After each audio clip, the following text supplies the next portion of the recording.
Welcome to the Shaw Report, April 29th, 2026. I just got my approval to cover the Tribeca Film Festival 2026. Sorry, the Tribeca Festival 2026. I have a whole list of from their press release. First, I want to just say the Shaw Report is coming back. We're going to do some new things now. I'm still going to air on WCDB when they can let me. Right now, talking about Tribeca Film Festival. Tribeca Festival doesn't start until June, but I've been getting the zeitgeist of releases from publicists and filmmakers, people who sort of have become my seasonal friends when I'm able to feature their projects. Before I begin, I want to take a moment to acknowledge that from 2015 until last year, I dealt with a terrific publicist for Tribeca Festival named Tammy Rosen. Tammy unfortunately passed away last year, and I didn't find out until I read the long list of the Academy of Motion Picture Arts and Sciences in memoriam personalities following this year's Oscar ceremony. In addition to being excellent with people, Tammy often, if not always, had an answer to my question regarding press and media as pertaining to the Tribeca Festival, until recently known as the Tribeca Film Festival. I know I'm speaking for many, if not most, reporters who have covered the annual festival in Lower Manhattan when I say Tammy Rosen's presence will be sorely missed by us. I have thanked Tammy and her team many times in my broadcasts over the years and coverage of the festival every year. So before I start, I will leave just a couple of seconds so that there's no dead air on the radio as a moment of silence to honor this person who, from my perspective, inspired as many as she helped.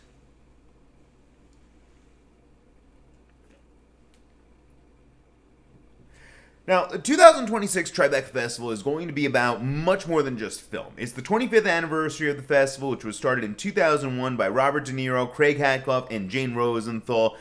Supporting partners for this year's festival include AT&T, Chanel, DirecTV, Don Julio Tequila, and City National Bank, just to name a few. The following excerpt, the rest of my show, comes directly from Tribeca Festival's own publicist at PMK Entertainment. Here we go. Celebrating its 25th anniversary, the Tribeca Festival, presented by OKX, announced on April 16th its 2026 feature and short film lineup. Taking place June 3rd through 14th in New York City, the festival will showcase 118 feature films, including a record 103 world premieres alongside 86 short films.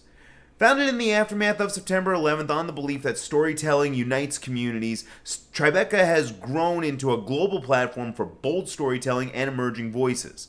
This milestone edition reflects that legacy, bringing together acclaimed filmmakers, breakthrough talent, and major cultural figures for a can't-miss citywide celebration.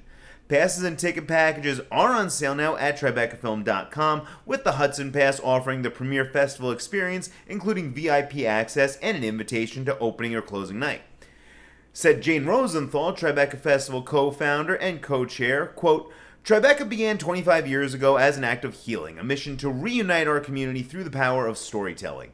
Today that purpose feels more urgent than ever as we navigate an increasingly divided world. The same spirit that rebuilt our city after 9/11 now fuels a new generation of artists and storytellers. This year's incredible feature and short film lineup includes stories from filmmakers who make us think, feel, laugh, cry, and ask why. Tribeca remains dedicated to the artists' voices and diverse perspectives that challenge us to see one another more clearly, unquote. Over the past quarter century, Tribeca has become a premier destination for music-driven storytelling, and 2026 raises the bar once again. The festival opens Wednesday, June 3rd with the previously announced world premiere of Earth, Wind, and Fire, to be Celestial versus That's the Way to the World, directed by Amir Questlove Thompson, followed by a special performance by Earth, Wind & Fire and The Roots, setting the tone for a celebratory music-forward festival. The lineup continues with exclusive post-premiere performances from Sarah Bareilles, Peter Frampton, Mumford & Sons, The Lox, Magdalena Bay, and Noga Erez and Ori Russo. Closing night, presented by OKX and 10 Live Studios, features the world premiere of Alicia Keys' Girl from Hell's Kitchen, directed by Tribeca alum 19, a love letter to New York City from one of its own, followed by an appearance by Keys. The 2006 feature film slate balances high-profile premieres with breakout discoveries, reflecting Tribeca's role as both a launchpad and a showcase. Highlights include performances by Susan Sarandon and Aubrey Plaza in The Accompanist, Katie Holmes, who writes, directs, and stars in Happy Hours with Joshua Jackson, Alicia Vikander and Wagner Moura in The Last Day, Paul Rudd and Jeremy Sisto in Rain, Rain, first Rain R-A-I-N, second Rain R-E-I-G-N, Vera Farmiga, Tim Blake Nelson, Jim Parsons, and Simon Rex in The Leader, Zach Braff in Clean Hands, Alison Brie, Andre Holland, Tom Sturridge, and Dustin Hoffman in The Revisionist. Andre Holland also stars alongside Wendell Pierce and Samira Wiley in They Fight, Mark Maron in Memoriam, and Sophia Boutella, Charlotte Gainsbourg, Lizzie McAlpine, Simon Pegg, and Quentin Tarantino in Only What We Carry. Select premieres including The Accompanist, The Revisionist, Happy Hours, and Iconoclast are presented by KLM Royal Dutch Airlines, another sponsor of the program. This year's documentary slate spans sports legends, intimate portraits, unlikely friendships, long-awaited reunions, and the complexities of political life. Highlights include Carmelo Anthony in Born Mellow, tennis icons Chris Evert and Martina Navratilova in Chris and Martina, The Final Set, and Bob Odenkirk and David Cross in Bob and David Climb Machu Picchu. For those who don't remember, Bob Odenkirk and David Cross did Mr. Show with Bob and David on HBO many years before Better Call Saul and all the fun stuff that David Cross has done. Nostalgia takes center as Ryder Strong, Daniel Fishel, and Will Friedle reunite for the 30th anniversary of Boy Meets World in Doc Meets World, marking the final live performance of their hit Rewatch podcast and the last stop on their national tour. Comedy legends including Will Ferrell, Maya Rudolph, and Dana Carvey reflect on presidential impressions in playing POTUS, or I guess in Maya's case, Vice POTUS, while Mario the movie chronicles the life of former New York Governor Mario Cuomo. IXXI, directed by first-time filmmaker Sean Wilsey, weaves together 12 personal accounts of September 11th, IX9, XI11, a subject close to Tribeca's founding story. Misrepresentation, M-I-S-S, representation, Rise Up, is followed by a post-screening conversation with Secretary Hillary Rodham Clinton, Dr. Safia Noble, Nina Jankowicz, and Jim Steyer. Art-focused titles include Jean-Michel, the first documentary made with the full participation of the Basquiat family, exploring the life of Jean-Michel Basquiat. And Derek and Haley Howe deliver a special performance following the world premiere of The Symphony of Dance. Said Tribeca Festival Director and SVP of Programming, Cara Cusumano, quote, 25 years in, Tribeca Festival remains a festival built on discovery and cultural conversation. This year's film program once again brings together global premieres, iconic talent, and daring new voices to transform screenings into unforgettable shared experiences. From legends and trailblazers to bold emerging artists, these films reflect the creativity, vitality, and diversity of New York and the world, and a festival that continues to evolve alongside the creators shaping what comes next, unquote. The 25th anniversary brings together an exceptional mix of first-time directors and returning Tribeca alumni, reflecting both where independent film has been and where it is headed. Along the first-time directors are world premieres from Sean Ono Lennon with 3 as 4, Full Circle, Zach Woods with The Accompanist, Gabriel Basso, who directs, writes, and stars in Iconoclast, Quinn Whitney Wilson, who directs alongside Viridiana Lieberman with Jean-Michel, Dora Max Hagay with She Keeps Me Young, Ellie Sachs with Lucy Schulman, and the 2024 Through Her Lens, the Tribeca Chanel Women's Filmmaker Program alumna Lara Everly will premiere her short film, Sella. Returning Tribeca alumni are equally well represented with the most frequent Tribeca alum Edward Burns directing, writing, and starring in Finnegan's Foursome. Other returning filmmakers include 1-9 with Alicia Keys, Girl from Hell's Kitchen, Sam Poyard with the Lorraine, Sophia Takal with Act 1, Drake Doremus with Next Life, Haifa Al-Mansour with Unidentified, and Hugo Ruiz, winner of the 2023 Tribeca's Best New Narrative Director Award, returning with Dante. Alex Goyette brings Breeder to this year's festival after introducing the project at the Tribeca Creators Market in 2019. And the festival also welcomes back Josh Safdie and Benny Safdie as executive producers on Alden Nusser and Ben Frey's The Lion Queen. Mariska Hargitay and Trish Adlisic serve as executive producers on The Gymnasts of Fisherman County, directed by Habiba Noshin, and Josh Alexander brings Sarah Bareilles, Good Grief. The final selection spans, again, 118 feature films, including 103 world premieres, the most in Tribeca Festival history, and represents 143 filmmakers, including 55 first-time directors across 44 countries.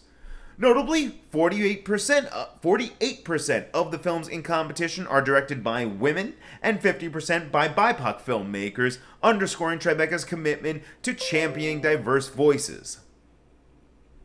Tribeca also announced its shorts lineup of 86 titles from 93 filmmakers, including 45 world premieres across narrative, documentary, animated, and music video categories, one of the most expansive shorts programs of any major film festival. For 25 years, Tribeca's Shorts program has been a hub for discovery, giving emerging filmmakers their first platform. Fresh off its 13th Academy Award win and 25th nomination, the program is one of the most celebrated in the world, having helped launch the careers of filmmakers, including Academy Award winners Ryan Coogler, 9 years before he did Black Panther, Domi Shi, and Ben Proudfoot. New in competition this year, the Best New York Short Award celebrates the stories and storytellers that have defined Tribeca as New York's festival. Returning for its second year, the dedicated short cinema at Spring Studios, the festival's hub, continues to expand access and visibility for the next generation of independent filmmakers. Said Ben Thompson, Tribeca Festival Vice President of Shorts Programming, quote, Tribeca's Shorts program has been a launchpad for extraordinary filmmakers, and this year's lineup continues that legacy with a dynamic, globally diverse group of storytellers. These films capture moments of hope, resilience, and transformation while pushing the boundaries of form and perspective. It's an exciting look at the future of cinema shaped by artists unafraid to take risks. The 2026 short film program is organized around thematic blocks spanning hope, humanity, and resilience, with standout performances from Alan Cumming in Killer and Bay, Nina Dobrev in General Admission, and Asante Black and Malia Piles in You Trying to Say You Love Me? Highlights also include female-led stories across documentaries such as White Belt, a portrait of supermodel Monica Jagajiak, and the world premiere of Dori Barenstein's Couture to the Max, celebrating 10-year-old fashion designer prodigy Max Alexander. The shorts lineup touches on themes of activism and social justice, led by Ben Proudfoot and Stephen Curry's The Baddest Speechwriter and Dana Nachman's The Second Life of Freddie Knoll, while also imagining a sometimes sinister vision of humanity's future and its relationship with technology, highlighted by the world premiere of Hollow, directed by Alexander D'Souza and starring Shane West and Zelda Williams, Robin's daughter. Whoopi Goldberg marks a decade of curating animated short films for Tribeca, with this year's lineup featuring world premieres of Apart, directed by Paula Minnelli and written by Spike Lee, Me, Myself, and Mary, voiced by Chris O'Dowd and directed by John Mitchell, and The Upstairs Neighbors by Connie Chin-hei. I'm pretty sure that's how it's pronounced. Connie Chin-hei. I think so. The music video slate, curated by programmer Sharon Badal, features an eclectic roster of artists and directors. Highlights include Linda Perry's Beautiful, directed by Sarah Gilbert, Jack White's Archbishop Harold Holmes, starring John C. Reilly, Benson Boone's Mr. Electric Blue, starring the artist himself, and 5 Seconds of Summer's new music video, Everyone's a Star. Since its founding, Tribeca has served as a launchpad for visionary filmmakers, premiering early works from creators who would go on to shape contemporary cinema, including John M. Chu, David Gelb, Alex Gibney, Ryan Coogler, Damien Chazelle, The Daniels, Nia DaCosta, Domi Shi, and Ben Proudfoot, at least 2 Academy Award winners in that group right there. This year's festival builds on that legacy, bringing together bold new voices and established artists in a lineup that promises to inspire, challenge, and captivate audiences. To learn more about the Tribeca Festival programming team, more information is on tribecafilm.com. Updates can be found by following at Tribeca and hashtag Tribeca2026 on Instagram, X, Facebook, LinkedIn, and YouTube. Festival passes and ticket packages are now available at TribecaFilm.com. This is honestly one of my favorite events to cover. Coming back to the Shaw Report, that was a fantastic press release, PMK. Keep it up. Love it. Makes my job so much easier. This is one of my favorite events to cover because everyone's on top of their game. Last year, I ran into a little snag of getting my coverage out there. This year, the Shaw Report's Tribeca Festival coverage will be seen and heard on Instagram, YouTube, iTunes, Spotify, maybe some more. But this is the first year that you can find all my Shaw Reports on theshawreport.com. I have finally gotten the website up and running. It's just a GoDaddy landing page for my links. I don't have servers. I don't have any of that kind of stuff because can't afford it right now. But you can also follow me at The Shaw Report on these platforms. That's The Shaw Report, not Shaw Report, The Shaw Report, SHAWREPORT, as my family always says. I'll have so much more to cover in the coming weeks, but for the time being, I am looking forward to presenting more material for my fans from the industry news worlds of film, technology, gaming, and toys. Thank you for joining me for the Shaw Report. I'm Herbert Shaw, and now you know.